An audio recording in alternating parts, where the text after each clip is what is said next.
We'll guide you through how to change your Gmail password. If you find this helpful, consider subscribing and liking the video. First, open your preferred web browser and go to the Gmail website. Log into your account if you haven't already. Once you're logged in, look for the grid icon in the top right corner of the page, which opens the Google Apps menu. Click on it and then select Account to access your Google account settings. In the Google account settings page, find the Security tab on the left side of the page and click it.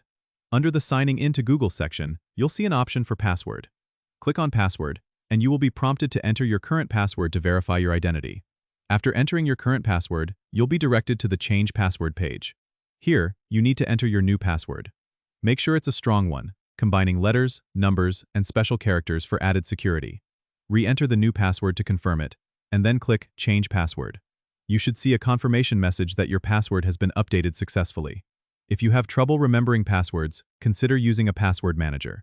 Changing your password regularly is a good security practice to keep your account safe.